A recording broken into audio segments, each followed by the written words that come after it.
Hello, everyone. And for this part of this week's lecture, this is part two. We're watching a short documentary about Turkey, Atatürk. It was produced in 1958 by the legendary journalist Walter Cronkite. It is both a primary and secondary source. Secondary in that it is reflecting on the life of Mustafa Kemal Atatürk well after he has passed. Primary in that it reveals American media during the Cold War. Why is the American media covering Turkey in 1958? Because Turkey is an American ally in NATO during the Cold War.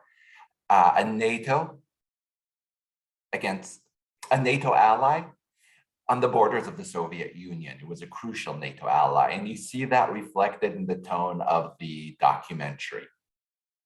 So without further ado, let us go to this video. Oops, wrong one. No, wrong one. There we go. Okay. So here we go. I'm Walter Cronkite. This is the story of Mustafa Kemal Atatürk, the strong man who in a little more than a decade led Turkey out of the Middle Ages and into the 20th century.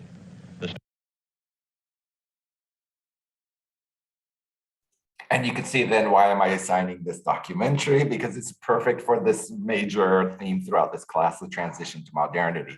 When Cronkite says transition Turkey from the Middle Ages, the pre-modern era, to the 20th century, a euphemism for the modern era. You see in this video, this was the mindset in the 1950s and 60s, was that the Cold War was all about modernization theory. If countries achieve a condition of mass, okay, then they will be strong enough to resist other modern countries. The assumption was this: in the US and the West, all countries around the world want to modernize like us. In the Soviet Union, in the Second World, the assumption was all countries in the Third World want to modernize like us, okay? The assumption was in the First World, that refers to the US and the West, they want to modernize with capitalism, okay, where the invisible hand controls mass production and mass consumption, in other words, supply and demand. Whereas the Soviet Union and the Second World was all about the state should control mass production and mass consumption. And basically these two isms, communism and capitalism, fought over the Third World. Okay. The Third World being, relatively speaking, the areas of the world that hadn't modernized, like the First or Second World. So already you can see how much discussion this primary source gives me. In this sense, it is a primary source. It's reflecting the mentalities of the 50s and 60s of kind of the Cold War modernization drive.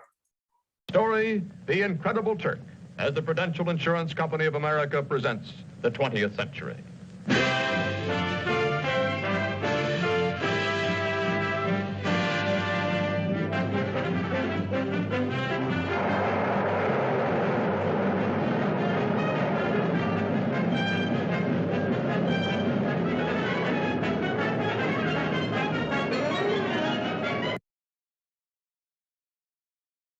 Of course, what greater symbol of modernity was the rocket traveling mass distance. The whole Soviet space program, the American space program, was a rivalry over which one of us can conquer the mass distance that gets us into space first.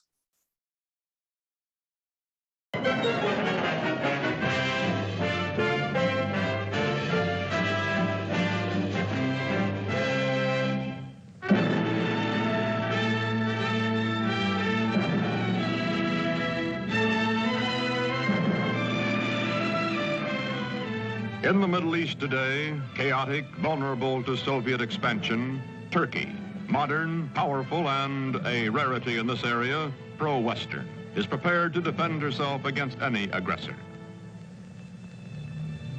This is the border between Russia and Turkey, guarded day and night.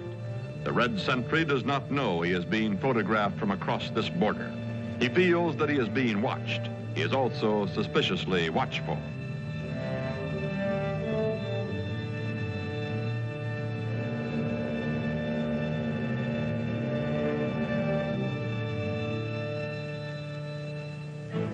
Today, Turkish cavalry defends the broken, desolate terrain at the edge of Asia Minor.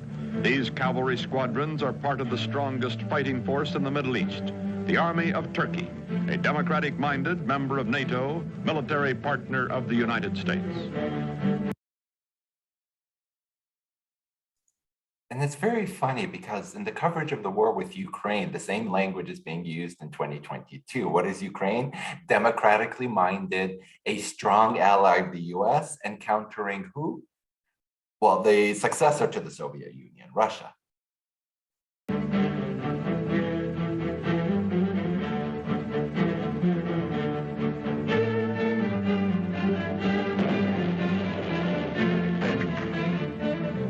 Modern Turkey, strong and stable, was created out of a dying Oriental despotism by one man, unique in history, Mustafa Kemal, called Ataturk, father of the Turks. In a moment, this story, the incredible Turk. By 1900, the Ottoman Empire, land of many races and religions, has lost her ancient tolerances and her world position, is reduced from medieval splendor to medieval squalor, ruled by inept autocrats. And keep in mind, all this language is to suggest Turkey was pre-modern. When you hear the word Oriental despotism, okay, it ends in an ism, but like I said, not everything that ends in ism is necessarily modern. When you say Oriental despotism, you are referring to a pre-modern system of governance. Ruined by foreign wars and exploited by foreigners, the people are sunk in poverty, lost in lethargy, mostly illiterate. The Turkish Empire continues to exist only because the European nations cannot agree among themselves to dismember her. Also, remember, this is very Orientalist language, you see. Lethargy, lost in lethargy, that kind of language, lazy, basically, that's what they're saying.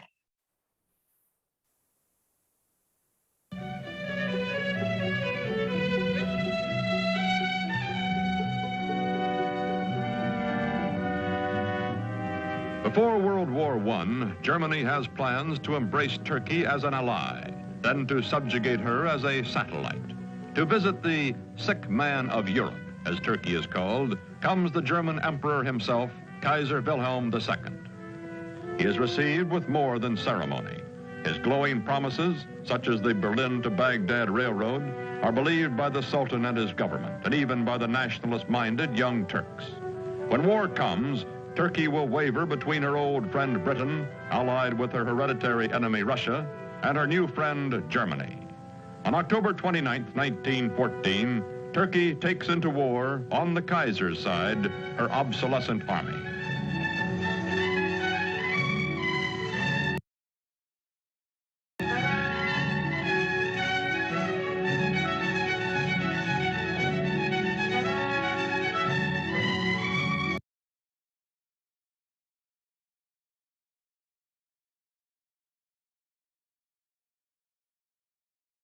Now, of course, I have to intervene here. This is not how the Turkish army would have gone into war. This is a uniformed marching band, ceremonial outfits. This is not how the Turkish military would have looked like in World War I.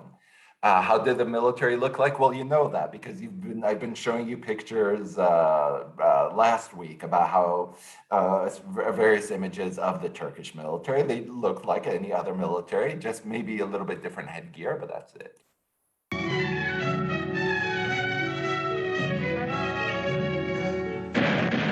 February 1915, the British plan to force the Dardanelles past Gallipoli, take Constantinople, and free Russian shipping in one naval campaign. Mustafa Kemal is an unknown officer commanding a feeble Turkish division at Gallipoli. His brilliant strategy and ferocious personal leadership changed the course of the battle, the campaign, and the war. After 10 months, the British signal defeat and steam away, leaving on the historic shore of the Hellespont a new hero in Turkey. One victory, one great military commander are not enough. The defeat of the Central Powers by the Allies brings the end of the old Ottoman Empire.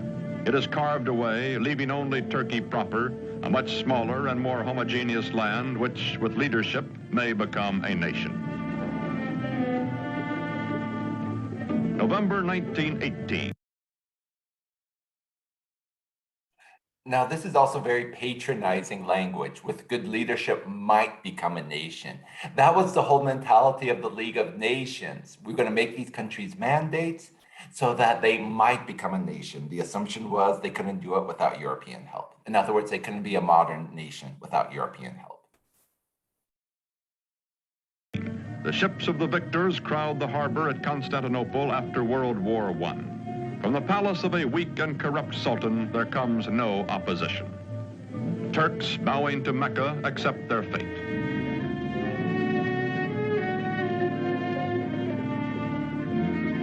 From France and from Great Britain, occupation troops disembark to take over the ancient capital.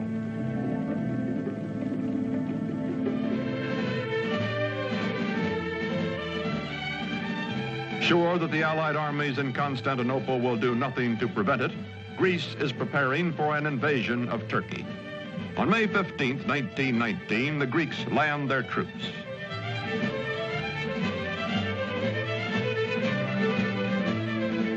In Ankara, in the heart of Turkey, Mustafa Kemal organizes the Turkish liberation movement, takes command of the Free Turkish Army. From far off Constantinople, the Sultan repudiates him. But Mustafa grimly swears that he will gain Turkey's freedom or die. No other general equals this man, and the Turkish soldiers need only to be led to fight. They are traditionally warriors.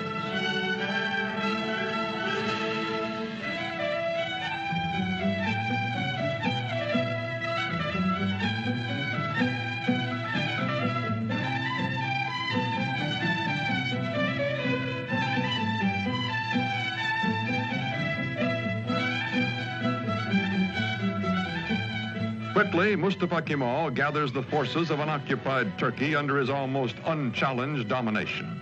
His hastily recruited bodyguards stand ready to defend him with their lives. Mustafa Kemal pits his cold, inexhaustible toughness, his unyielding determination, his knowledge that the people are with him, against the continued fanatic opposition of the Sultan's government. Ammunition must be made by hand, by old men and hungry workmen, boys and children. Mustafa Kemal's Turkey is going into battle with the Greeks.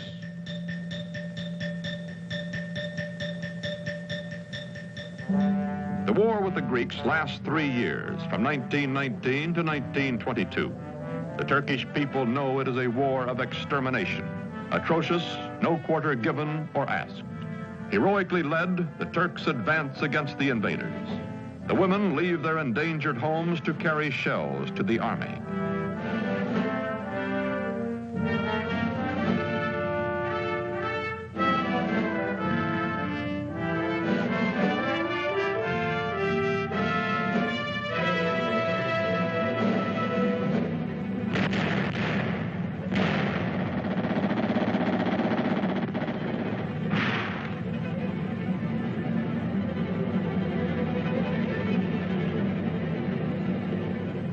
September 1922, the Greeks are driven back to the Aegean Sea. Offshore, Allied rescue ships stand by.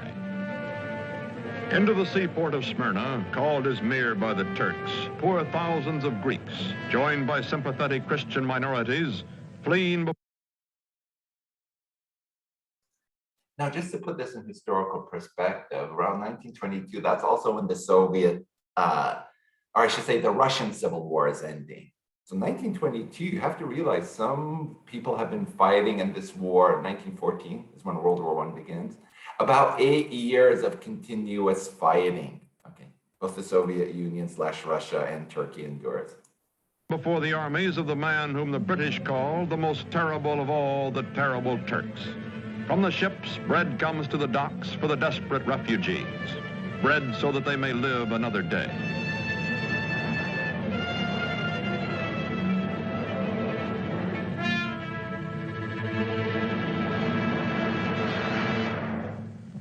September 9th, 1922, the Turks enter Smyrna, last stronghold of the invaders. They take vengeance against the Greeks for whole Turkish villages wiped out, for their kinsmen massacred. The burning of Smyrna, the final atrocity that both the Greeks and the Turks disavow, ends a war that has become an unendurable nightmare for both sides.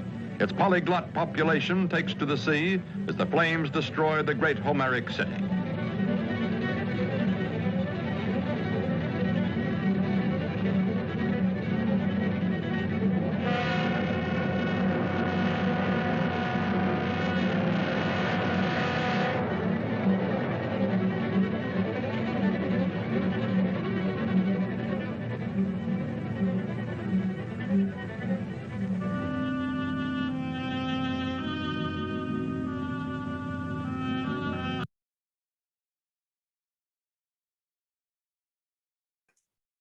Yeah, and this kills me because I used to live in this city. There is very little historic buildings left after this devastation.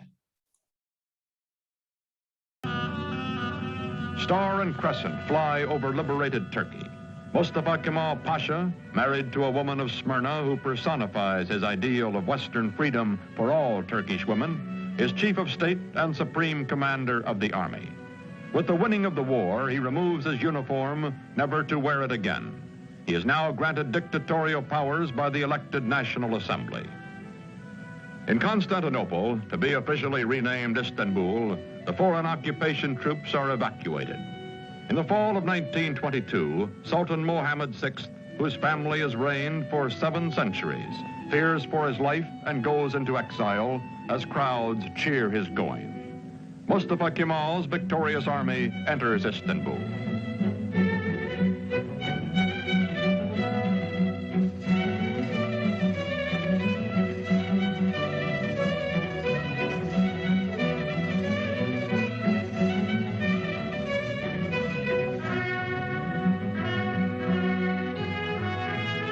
First president of the First Turkish Republic, Mustafa Kemal, during the 1920s, keeps his limitless wartime powers and his command of the army, makes the hard, dry town of Ankara his capital.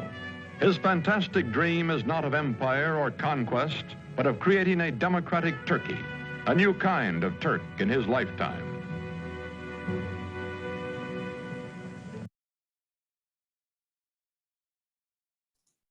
No, of course, read between the lines. A democratic Turkey, in other words, a Turkey where the masses have the right to participate in public affairs, or in other words, a modern democracy. A new Turk, or in other words, a modern Turk, a modern Turkish citizen. This is what Mustafa Kemal wants to create. The Ottoman sultans also had been caliphs, secular and religious rulers. Turkey's new government separates church and state. Instead of Friday, day sacred to Islam, when Muslims everywhere ritually cleanse themselves, the Western Sunday is proclaimed the official day of rest. Although Mustafa Kemal insists on personal religious freedom, it is known that he personally detests the gesture of abasement prescribed for worship when Muslims touch their foreheads to the floor in their brimless headgear.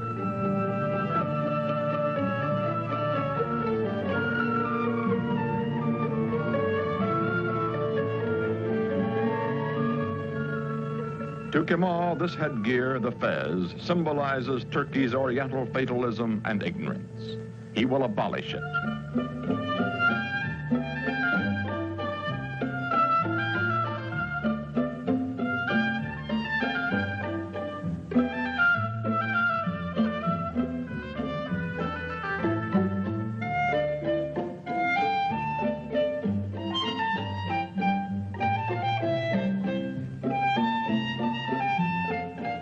Wearing the fez becomes an act of treason. European hat makers unload in Turkey.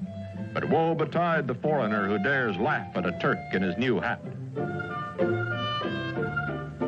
More than 90% of Turkey's 13 millions are illiterate. Mustafa, who earned in school his second name, Kemal, meaning excellent, himself takes charge of replacing the difficult, obsolete Arabic script. A new Latin alphabet, a revised and standardized Turkish language are prepared by experts bullied into haste by Kemal.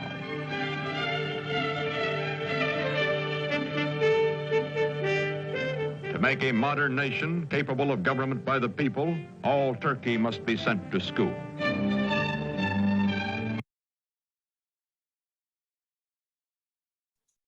Now again, all Turkey must be sent to school. That's modernization.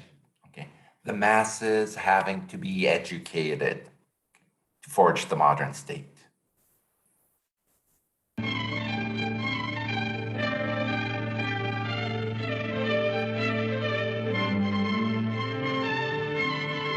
They're writing their names.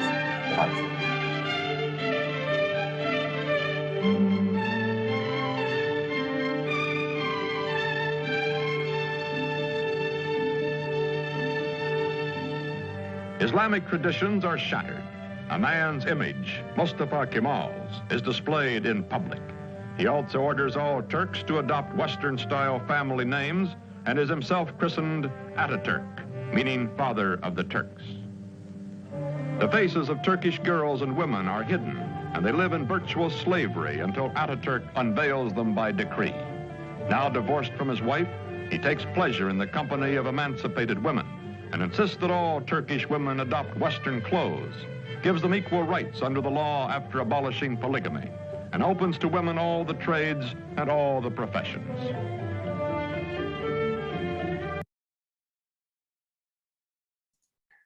And of course, what's modern about women taking part in public life? Well, I mean, you can get more of a massive population. Women are 50% of the population. So giving women access to mass education, employment, that is considered one of the key components of modernization.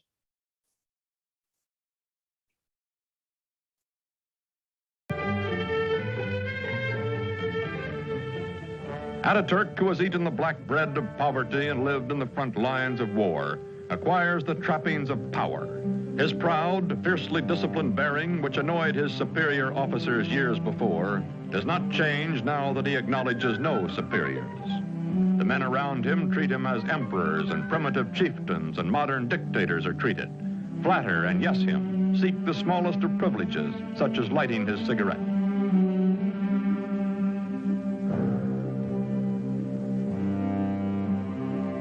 Man in a hurry, he has no time for opposition or for modifying his programs.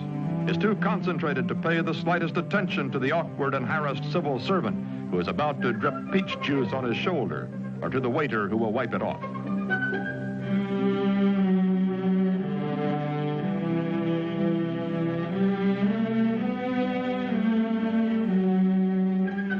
Although gossip is rife of his spare time affairs with women, of private drunken orgies by which Ataturk relieves long periods of relentless labor, this monarch in mufti never loses his public dignity, even at play. He is adored, also respected, also hated and feared and ruthless in dealing with those who oppose him. Now he goes into the countryside, to remote villages, to archaic farms, to rouse the lethargic and primitive peasants. Okay, so they're referring to archaic, primitive. That's again a reference to Ataturk trying to modernize the country. His credo, Turk, be proud, work, be confident.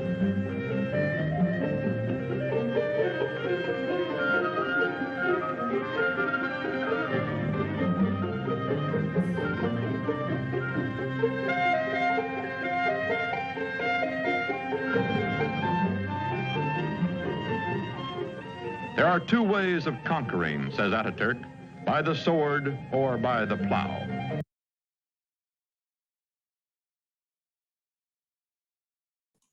Okay, there are scenes of the pre-modern.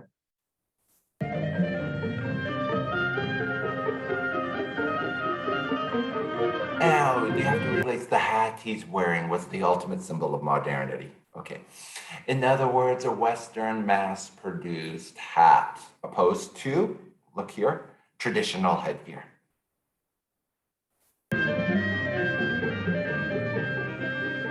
To show his phlegmatic peasants what he wants, he buys land, demonstrates the advantages of tractors. Or mass agriculture. Of course, opposed to what you saw, that traditional plow, look at the tractor. That's modernity. Ataturk in the European hat and a European suit, and a mass-produced tractor that could cultivate food. Ataturk, son of a civil servant, military careerist, now all-powerful dictator, becomes a model Sunday farmer.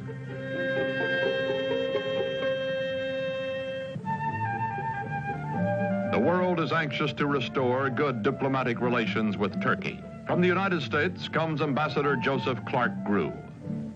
For this revolution and high accomplishment, one man is primarily responsible. The name of Ghazi Mustafa Kemal will forever be associated with the development, founding of the new modern Turkish state, and will Notice the word, the new modern Turkish state. forever be inscribed indelibly upon the rolls of history. Türk milleti taben demokrattır. The Turkish nation is democratic by nature. Zaten çok yükselmiş bulunan Amerika milletinin Türk milleti. I have no doubt that the American nation, which has gone so far in this ideal, is Turkey's friend in her aims. Bütün beşeriyeti birbirini sevmeye. This will not be all. Perhaps it can lead to a world of love, with all old prejudices erased, with all nations coexisting in peace and prosperity. Now, of course, that language, all nations coexisting in peace and prosperity, that is multilateralism, a very modern idea that, yeah, the masses of the world can live together and thrive. When the Great World Depression of the 1930s slows down economic reconstruction in the country, Turkish people by the thousands wait for Ataturk to bring him their troubles and their problems. To the man in the street, Ataturk is his personal boss and his personal friend, willing to listen, wanting to help.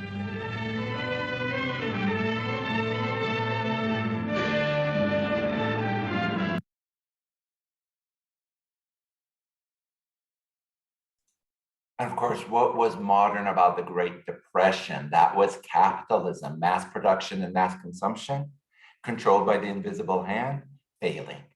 Okay.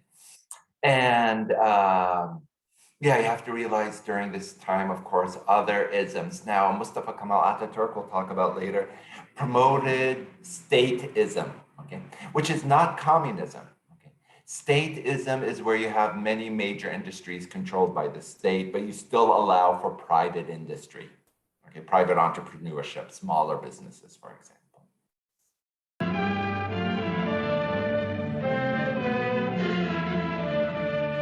All over the country, Ataturk preaches the ways of the West, scolds and harries workmen to carry out his forcible plan for industrializing the Turkish Republic.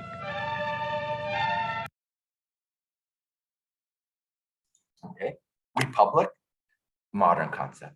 Right? It's not a monarchy, a pre-modern concept. What is the republic? It literally in its name is that of the public, republic, okay, or that of the masses. So a republic is a modern idea. Now keep in mind, in Roman times, there was a republic. That's technically not modern because in the Roman Republic, really the masses didn't have power. You had slavery, women didn't have power. So we have to distinguish between a modern republic. The Turkish Republic is modern. Okay, now. Let's go back. Turkish people by the thousands wait for Ataturk to bring him their troubles and their problems. To the man in the street, Ataturk is his personal boss and his personal friend, willing to listen, wanting to help.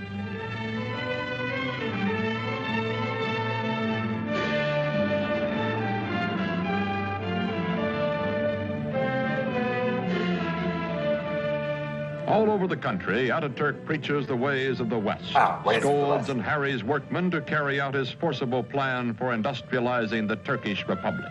Industrialism, mass production for the sake of mass consumption, that's a very modern process.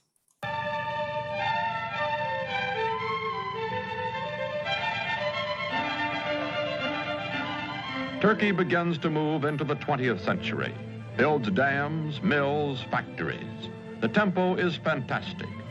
Factories, mass production, dams, mass production of energy. What is a dam? It's artificially pushing manipulating the flow of a river. The flow of a river, pre-modern. When you artificially manipulate it to create energy, electricity for the masses, that is a very modern process. Industrial production under Ataturk increases tenfold. Still, there are growing pains, a poorly designed and poorly run heavy industry operating at a loss, profitable light industry deliberately run at an excessive profit to cover the deficit. Turkey's textile mills being a notable example. Mass production, right? The European nations compete briskly for Turkish trade. And still, Turkish production of cotton and textile is one of its strongest sectors. If any of you have bought from the fast fashion company Zara, most of their clothes have been made in Turkey. For her surpluses, her chrome, and her tobacco, in exchange for the manufactured goods, machinery, and arms she imports. Turkey's foreign relations are excellent, but war is in the offing. Ataturk hopes Turkey can remain neutral, as indeed she will do during most of World War II. But meantime, he must mend his defenses and re-equip his neglected army, a bayonet army from an earlier era of belligerence. In other words, he needs to modernize his army. Turkey's dictator has said, Hitler will lead a dynamic nation to destruction by whipping its passions, and Mussolini will play Caesar. His critique of Hitler, whipping up his nation into passions, the dangers of nationalism to the extreme. Time is proving him right. Aging now, Ataturk gives his personal fortune to the nation, lives quietly, spends time teaching the youngest of his 6 adopted daughters the alphabet he made all Turkey learn.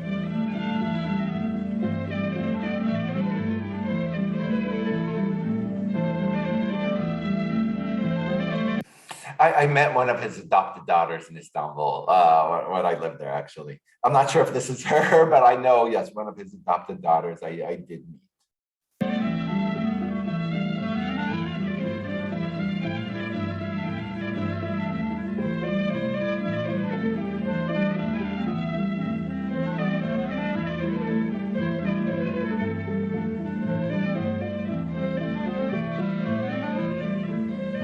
Watching his young nation, Father Ataturk believes in her democratic future and has preserved for her under his autocratic rule the Republican Constitution and the secret ballot which will elect his successors. His severest Western critic grudgingly admits, Ataturk is dictator so that Turkey may never again have a dictator. The Shah of Iran is among the neighboring rulers who come to admire Ataturk's prospering, progressive nation. So the Shah of Iran, to admire his progressing nation, is also seeking to emulate the modernization drive of Ataturk. The Emir of Transjordan comes. The Arab world is impressed by Turkey, but later when nationalism develops throughout Islam, none of its leaders will have Ataturk's genius or his convictions.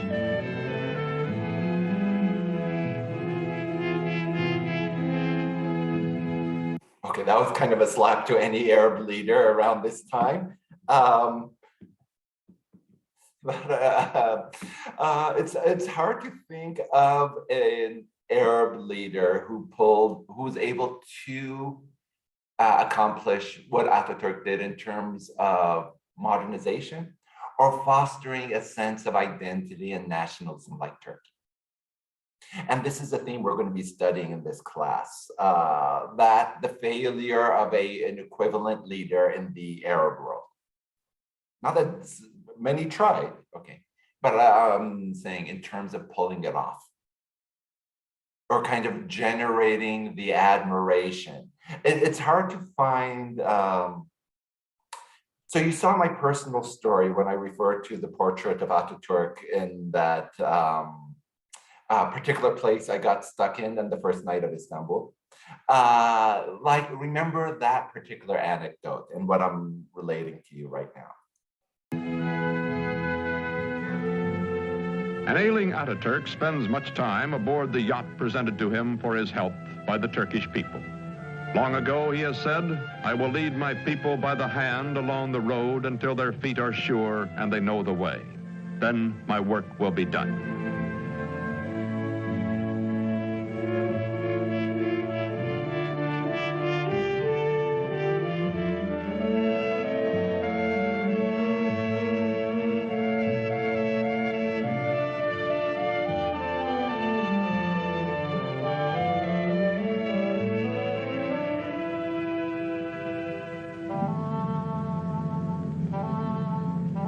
On November 10th, 1938, Ataturk dies at the age of 58.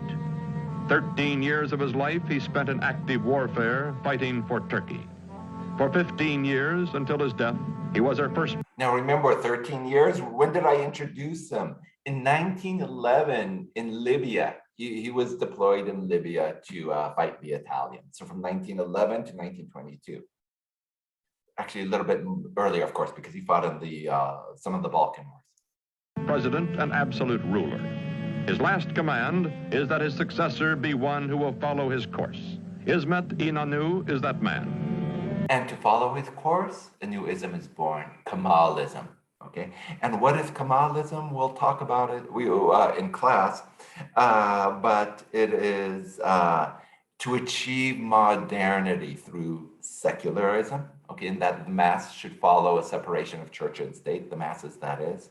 Statism, okay, mass production, the heavy industries or even light industries coordinated via the state, and so on and so forth.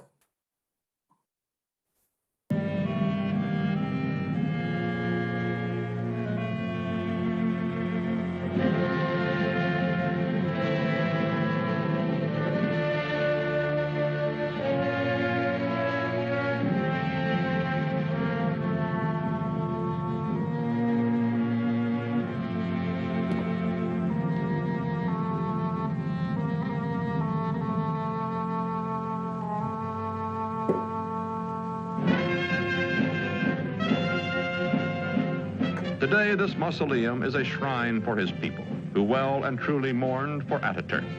Marching past in fighting trim, the soldiers of Turkey are the sons of the ragged forces who followed him to fight for Turkish independence 40 years ago. The site is in Ankara. His death, where you saw in that palace, that is in Istanbul. But notice how even this palace stands for this mausoleum. Notice the clean cut lines, the austereness. So it's supposed to represent both modernity as well as a break from the Ottoman past. So even though he had passed away in the palace that was once the seat of the sultans, okay, his actual burial place represented, it's supposed to be kind of serve as a symbol or a microcosm of the Kemalist vision for Turkey itself. A break from the Ottoman past, modern, somewhat austere.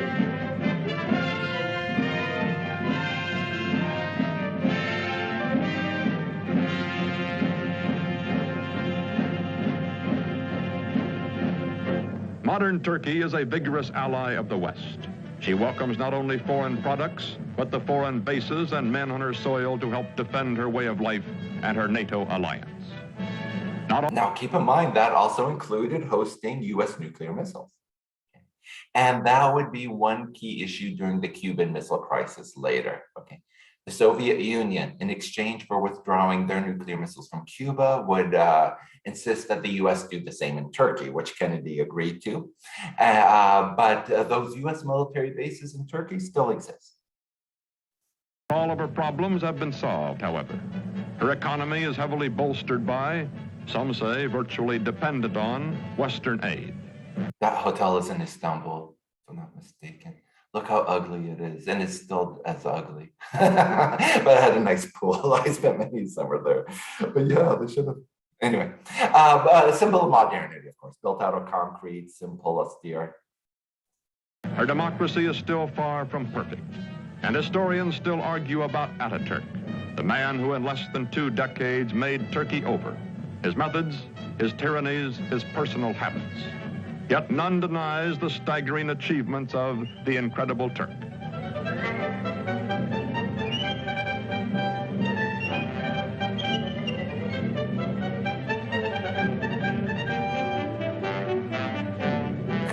Boats look so old, and the thing is, last time I went to Turkey, those are the same boats that still take you from the Asian to the European side.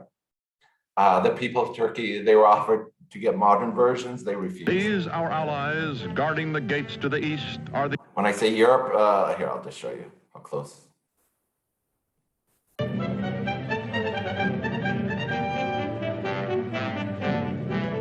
These are... So this is the guard, this guard is in Europe, right there, that's Asia.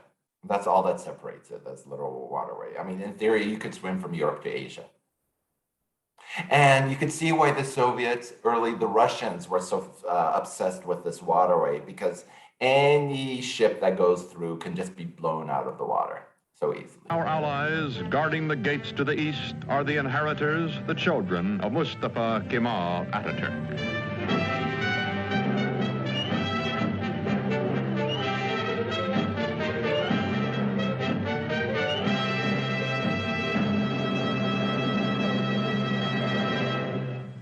The story of next week's episode in a moment.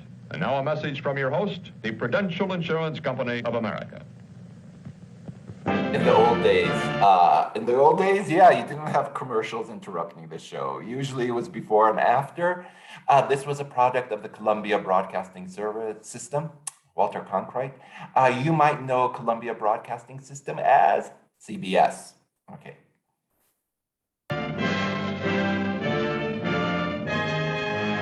Mass communication that we're watching.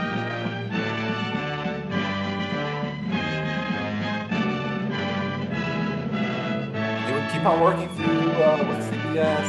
His most famous speech about the Vietnam War, that was when he was a CBS broadcaster.